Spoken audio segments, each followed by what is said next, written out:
So a new era is dawning in real estate.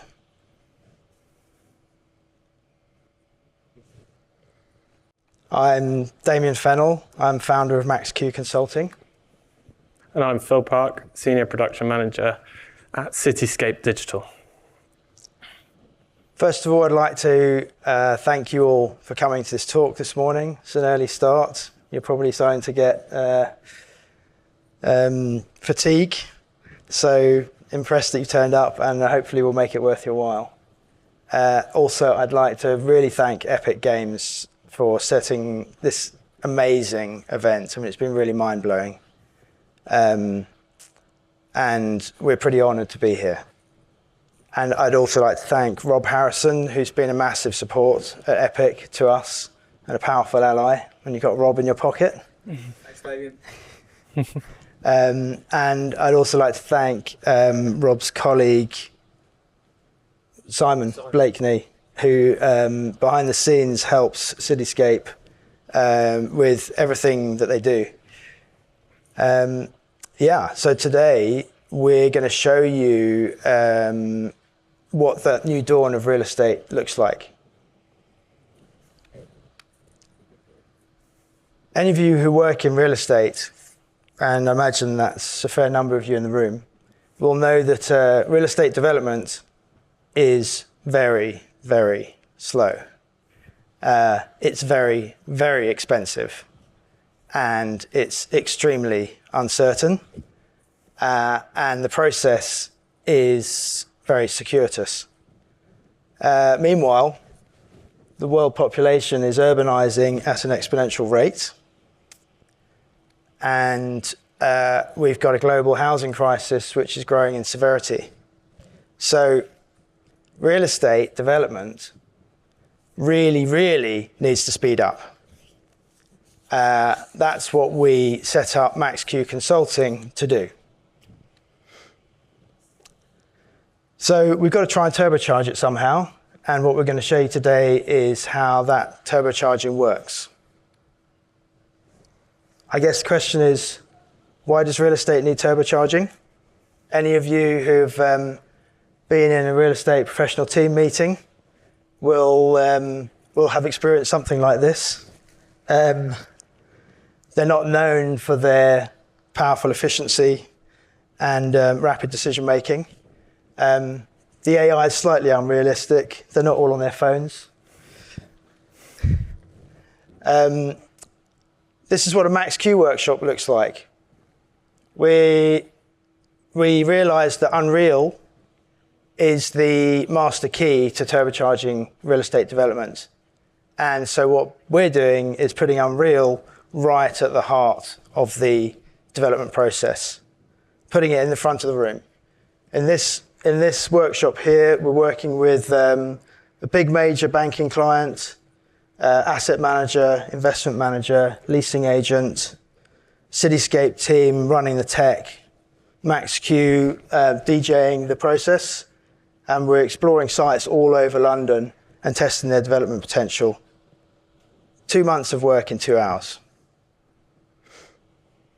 So we're going to show you that today, and we're going to do the thing that absolutely no one should ever do when presenting to the top gaming developers in the world, and that is do it live. So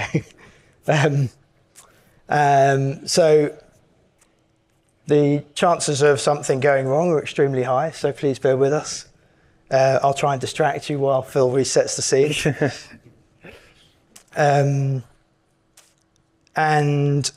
This is what we do with our clients. So the risk that we're taking in the room today is the same risk that we take every workshop that we run with every real estate developer. What real estate should be doing is working stuff live and then putting their client in a headset and testing how the space really works. So I guess we'll go back to the sun rising over St. Paul's Cathedral. And we're going to look for a site in London. We're going to test its development potential live. And then we're going to show you how the financial appraisal is running alongside.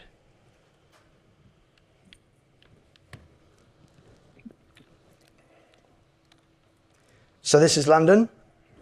Any of you who haven't been to London, you don't need to go now because Cesium have put the world into Unreal, so you can just fly around it from the comfort of your own home. Buckingham Palace to the right. Up ahead, the Thames. If you go down the road from Buckingham Palace, you'll get to the seat of democracy and Big Ben, London Eye. And in this city environment, we've mapped in all of the planning constraints and policy data to help know where we can develop and where you can't develop. This is just a quick glimpse of it here. You've got all the viewing corridors, all the sites that are under development, all the sites that are going through planning, conservation areas, the works.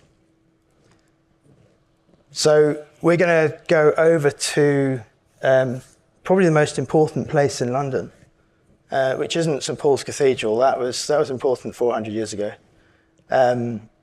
But just across the river from the financial centre, where the Shard is, and where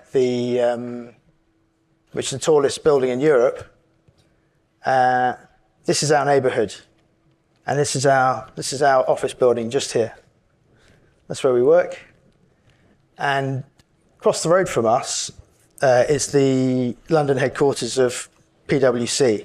We happen to know that PwC are going to move, and that building is going to need to be redeveloped. So we're going to have a crack at that. And so the first thing we're going to do is cut out the cesium. So we're going to use a tool built by Stephen Phillips of Epic. Let me just get my top view.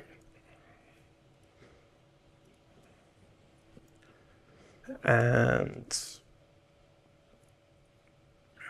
so this tool built by Stephen Phillips cuts out, and you have to excuse me because my tech explanations are going to be sorely lacking, but while Phil's doing the work, it cuts out an area in cesium and then fills the hole with geometry.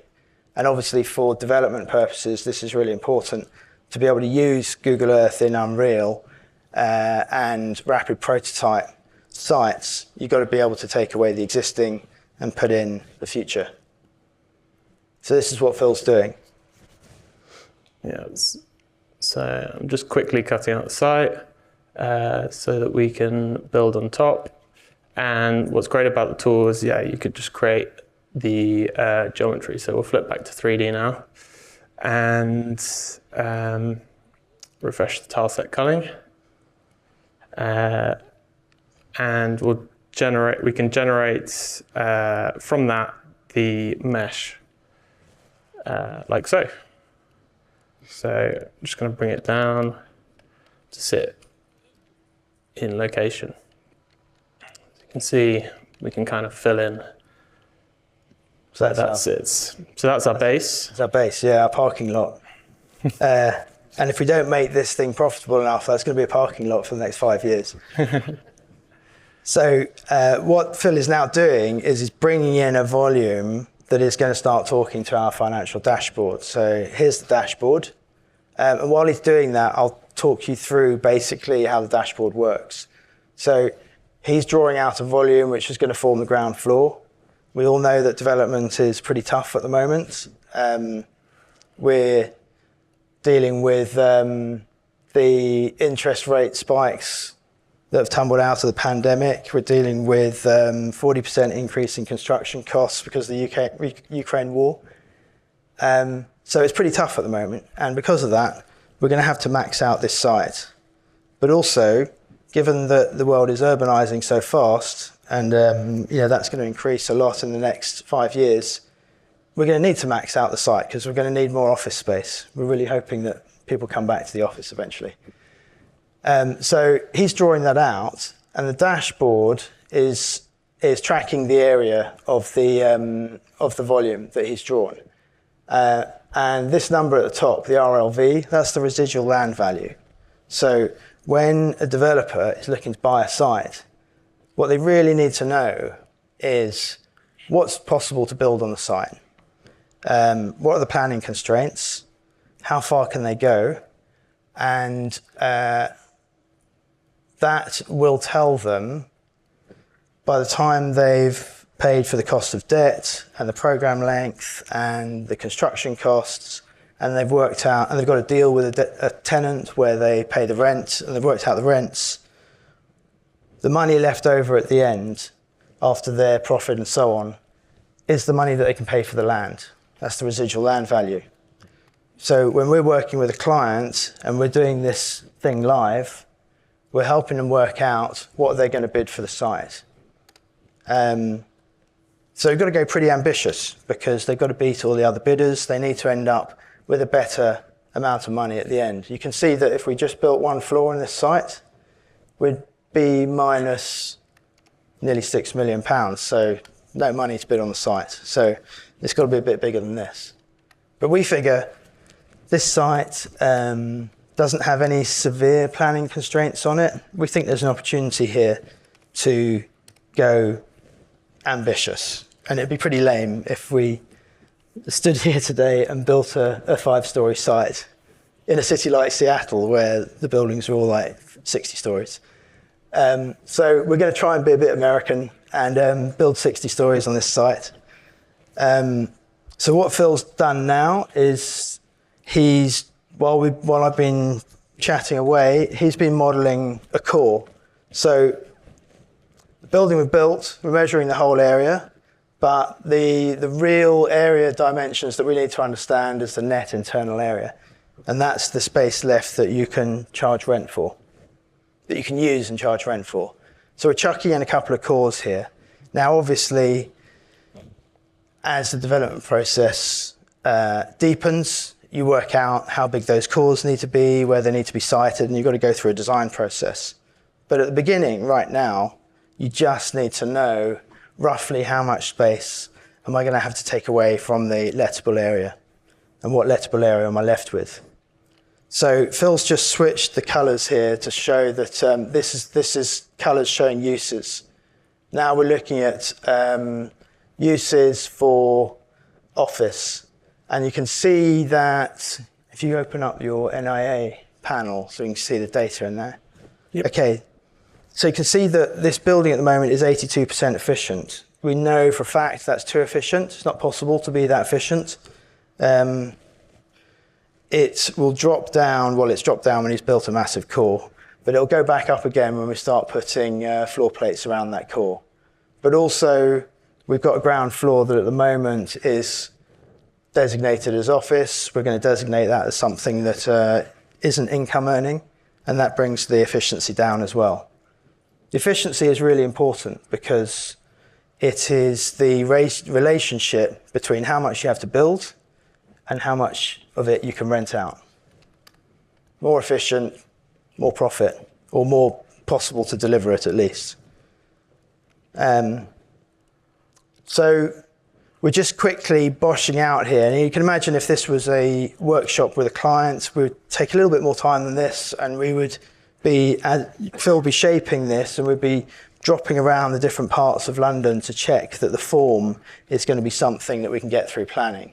It might be worth just dropping onto Tower Bridge and seeing if we've got a complete showstopper from Tower Bridge before we build the top bit.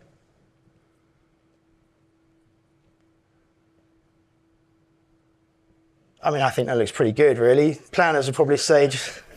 In America, it looks great. That's right. That's right. Exactly. We've got some professional hecklers in the crowd. Yeah, so you can see how if we were workshopping this, the planners would go, oh, it's a bit big for us. And we would say, well, it's not viable yet. And they would say, well, can you at least nudge it away so that we don't ruin the silhouette of the Shard? And we'll say, well, they don't do that in Manhattan. Why do we have to do it here? And we come to some kind of compromise. And actually, I'm going to come back to that compromise in a bit, because once we've shaped this building and we've got to a point where we think that it could be viable, and we'll come back to those numbers because they're looking absolutely horrendous at the moment. We'll come back to the point of the compromise with the planners. But let's just dart around and test it from a couple of places. What is it like from London Bridge? If you travel across London Bridge, are we going to be happy with that form? And if we go down the road in Southwark somewhere, is it going to still work? And then we push and pull that a bit.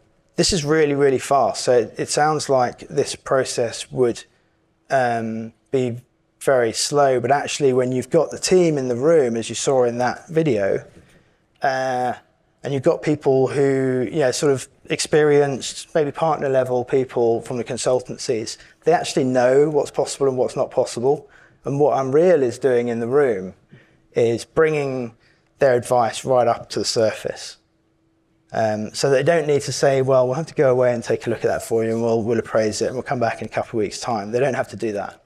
They can look at it right here and now and they can say, yeah, okay, this could actually fly. So if you go over there, is that going to work from there? Do this for me, chamfer off that bit, and I reckon I've got an argument. And this is the process that we've come up with that is so revolutionary. Unreal enables us to test things live and experience the immersive process of testing complex spatial world environments in real time. And what we're using that to do is to immerse designers and consultants and clients in the problem live in the room and get them talking about it. And there's a reason why in that video everyone was standing up. We try and get people standing up and standing around the screen and pointing at things. And because if everyone stays seated around the table, being well behaved, they don't really engage in the process. So the process and the extraordinary technology that Unreal has given us enables this live thing to happen, and it completely changes the way everyone engages with the project. So it's not just that the tech speeds it up, it's that immersion that was being talked about in the keynote speech by pretty much every speaker actually changes the way people feel about and their belief in the potential for what can be delivered. And that's a really radical change. Should we have a look at the rents now? And Yeah, let's try and make it viable. Let's make it viable. Okay. So at the base we can customize it sort of floor by floor, but for simplicity we're just going to do it by the three different volumes we've got here. So it's the lower you are, slightly less rents, the higher you are, better views, higher rents. So we'll start off for the base. It's going to be, what do you reckon? 80 pounds a square foot. Okay, cool. And then further up, 100 maybe? Go up to 100 per square foot. I mean, you could get this very precise, right? We can go floor by floor and get the rents going up £10 a square foot, floor by floor. But Phil's just chucking in blended rates here. And what are you going to go for on the top? 130? 130. Yeah? 150. 150. All right. You know all that money is going to go to the landowner. Yeah. Okay, so you can see it's now minus 60 million. So there's a couple of other things that we need to check in the appraisal. One of them is the program. So the longer the program is, the more debt you're going to be paying. If we could squeeze that program down to 60 months, then it's going to change things dramatically. That just saved us £40 million. And that's just debt. What else we got in there that we can squeeze a bit? We can look at construction costs. Yeah, that's going to be. Yeah, so hopefully costs start to come back down after. Let's hope the Ukraine war resolves itself in the next 6 months and supply chain starts to stabilise, and that cost comes back down to 550. Okay. Which is more like where it ought to be. 500, sorry, 550. And you can see what a massive lever construction cost is. So we've just gone from minus 30 million to plus 120. And we've got a chance that we might win the site at 120 million.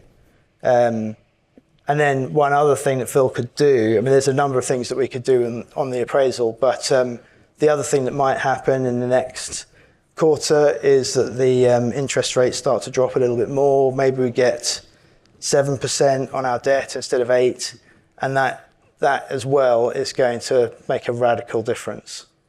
So, and this is what happens actually in the workshops as well. So when we work out the agenda for the workshops, we try and work out ways to topics that we will get everyone onto while the scene has to be reloaded or whatever, because we're pushing some aspects of it pretty hard.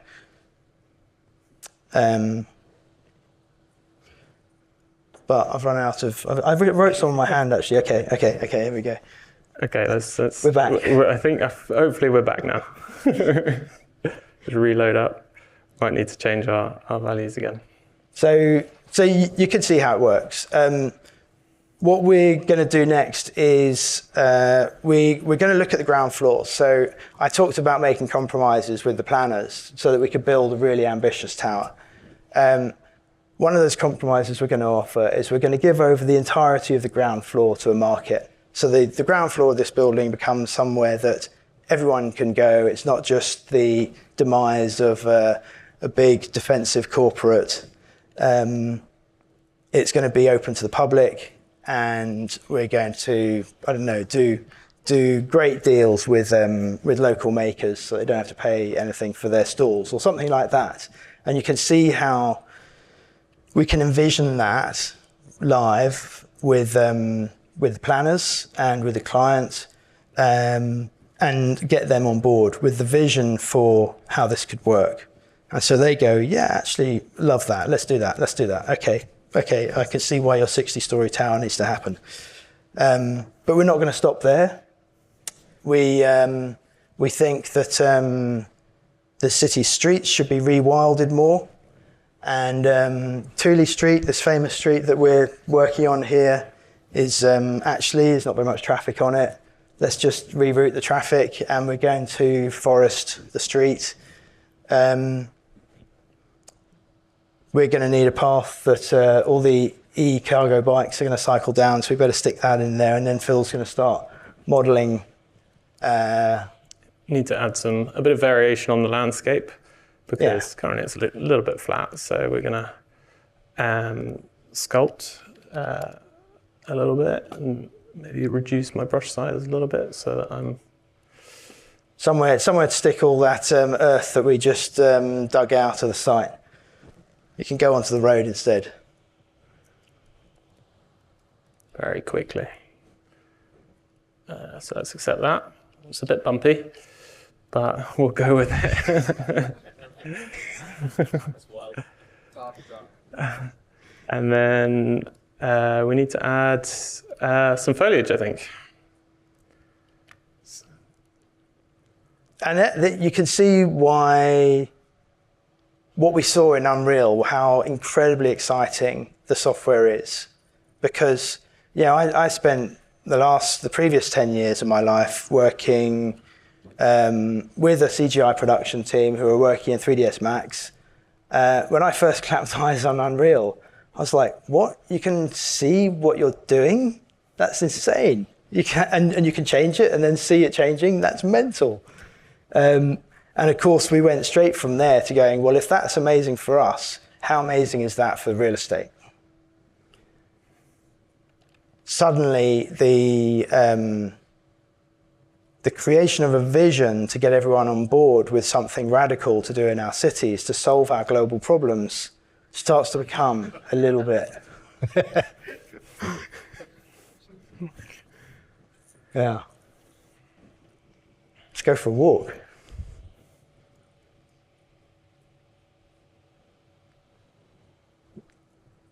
And then everyone agrees, we've created this amazing place and maybe we could make it happen. And we can show this to the community as well, and the community get excited about it. And then we can go to the window of the most troublesome resident and show them, look, it's not that bad after all. But the last thing we need to do before we move on from this is we've got to show the tenant how extremely desirable this building is for them. We want Amazon and Google and Microsoft to go, crap, why are we headquartered in Seattle? We could be in Southwark, man. And to do that, we go into the top floor, we're going to throw furniture across it and help them understand what it's going to feel like to be there. Now, obviously, for today, we're using a lot of sort of library sets and what we call dioramas to speed this whole process up. But there's so much further this could go. What if you plugged in the financial data into the fit out? Totally doable.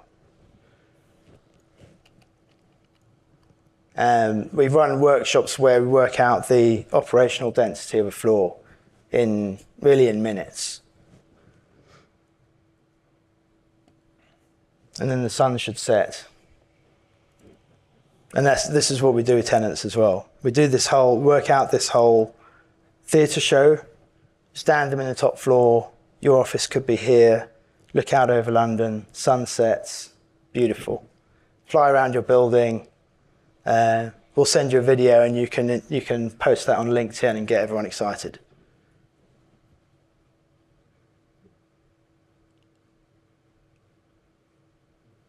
There's one slight problem with this. It's pretty sunny. It's not really London. There you go. There you go.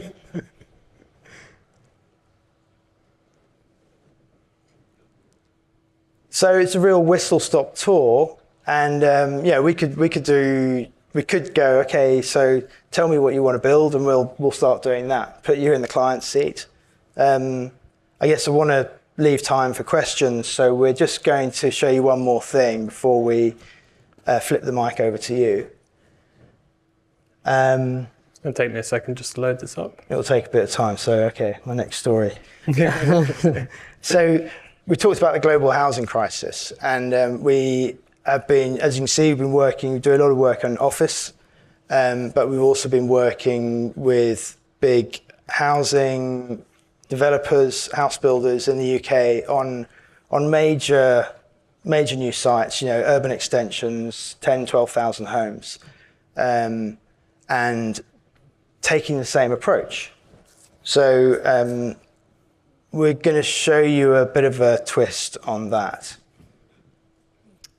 Here we are. Where are we going? We're going to the moon. So I'm going to... Oh, you want me to drive, don't you? The controller's being a bit temperamental, Okay. So I'm going to zoom in my mouse. So sorry it's a little bit shaky, but... So I've had to do a marker just because of the scale of this. Just so I can see. This is Cesium's moon that got released recently, right? Yeah, one of their recent features. And so we've taken it and made a moon base. So we've chosen a particularly temperate crater and for our first moon landing, moon colony. We've got the Starship Heavy down there. It's just arrived with its first payload of building materials for the first off-world colony. And we've had to put some numbers in here. So it costs $50 million at the moment to fly a Starship Heavy to the moon. So that's our fixed cost. We've got to try and sell enough property to cover that cost. And I didn't manage to work out when I was putting the talk together what the other infrastructure costs are, but I think they're pretty hefty. So Phil has done a bit of a shortcut, and we've got the first pods just ready to go. So we started with a couple of domes, couple of like community dome rooms with pods off them. The community dome rooms obviously cost some money to build, but you don't get any rent from them. So I think I can't remember how much our domes cost. 10 million. 10 million, ooh. Then each pod is about £100,000 to build. We're going to start by trying to sell them for 250 grand, because obviously the first settlers on the moon are, they're not going to be wanting to pay full whack for their homes. I mean, they're actually taking the risk for the rest of society. So I guess the question is, when you scroll down on the dashboard, are we anywhere near getting it clear? Well, not yet. We're at minus 67% profit, which is pretty dismal. But hey, what do you expect? I mean, it's the moon. It's going to cost a bit to start there. And this is just a bit of fun, right? But I'm not sure you want to build on the landing pod. Oh yes, that's a good point. Could be some logistical problems building there. This is a bit of fun, but really this is like a cartoon of what's going on in housing development everywhere in the developed world. There's massive need for housing, but housing is expensive to build, and even the thing that completely dwarfs the cost of building the houses is building all the infrastructure that you need to create a new place. So it's doable to build 1 or 2 houses on a street in a town that already has bus stops and train stations and a local mini market. But if you're building 10,000 homes on the edge of Colchester, they're too far away from the train station, there's no bus route there, you need new roads because they're just building on fields, and all of that infrastructure is insanely expensive, and it actually completely kills the viability of delivering the place. But we need the houses. So this is the problem that everyone's struggling with. And you can see how that struggle would be tricky on the moon as well. But hopefully... we should have more profitable customers coming in. Arriving soon, yeah. So we couldn't help ourselves with this. We think these guys might pay a bit more for their pods. We're hoping they're not outlaws. But then we can go in, have a look what our little moon garden's going to look like. Yeah, we haven't costed for that either, have we? That's good. And then have a look what one of our sleeping pods are going to be. So hopefully you guys would pay 250k for one of those. Yeah, got one taker there. Any more? Oh, you've got someone nodding over there. So that's it on the presentation. It's a real whistle-stop tour, but we wanted to take some big risks and do it all live. It's been pretty stressful the last 3 days as we rehearsed this stuff. But we figured we're in Seattle, we're at the global conference of Epic Games. We should really try and do something live. So I hope you enjoyed that, and thank you very much. Thank you very much.